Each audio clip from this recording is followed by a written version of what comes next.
Ladies and gentlemen, we are headed back to Dollcon, Dallas, but no trip would be complete without accidentally stumbling in on a Guy Fieri themed restaurant. This was really random, but the food was good, so I consider it a win. We got to the hotel around 9 and set the girls free from their cages. Then we ate at a Canadian themed diner. It was super yummy. Running late, we stumbled in on this panel where we all talked about tips, just tips and tricks to enhance our BJDs that maybe not everyone knows about. And then came my favorite part, which is the photography room. This room is a haven to me. I absolutely love it here. I spend hours here. This is mostly what I look forward to when it comes to Dollcon Dallas. They have like a million props of all sizes for you to choose from, and it's just so exciting because I have none of this at home. I'm actually super lacking when it comes to photography stuff at my house.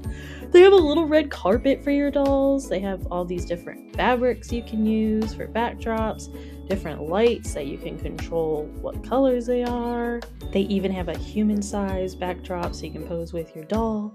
And yeah, this room is 10 out of 10 for me. Someone needs to be held accountable because they keep letting me sign up for sewing workshops. These are disasters for me. I cannot sew. I know that I cannot sew, and yet I keep trying. Someone keeps giving me a needle and thread and letting me try. Not gonna lie though, I actually did learn some techniques in this class, and I was able to take two separate pieces of fabric and put them together in something that does resemble a shirt. I mean, it's not the worst thing I've done. My wife always knows what she's doing, so we can actually get something good out of these classes. But yeah, I mean, this is probably the best I've done. And here's the magnificent reveal where we get to see that I did get the fabrics to stick together. I'm struggling here because it is oddly shaped. But yeah, I mean, I think she could put this on. I think this resembles a shirt. I did it! Then we went to Kinokuniya. I am a Kinokuniya connoisseur.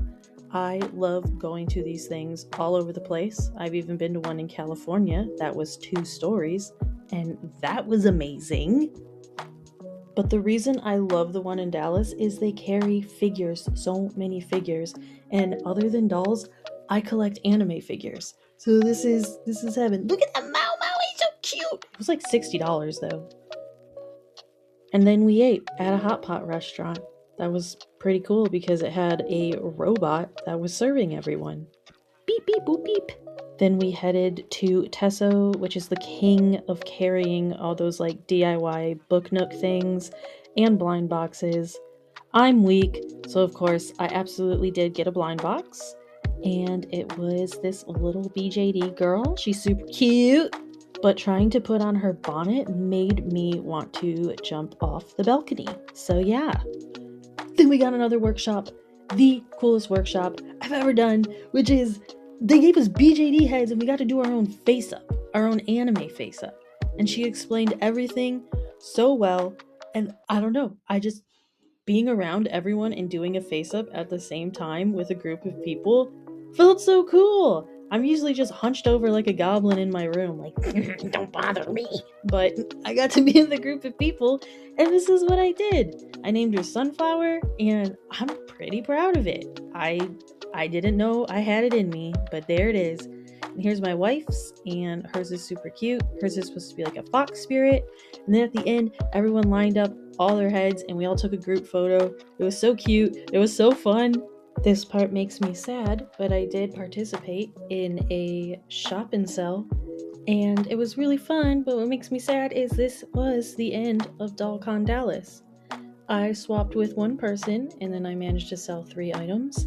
But yeah, it was just bittersweet because this was the last Dollcon Dallas that there's gonna be, and I love you guys. I hope you tune in for more videos. But yeah, bye!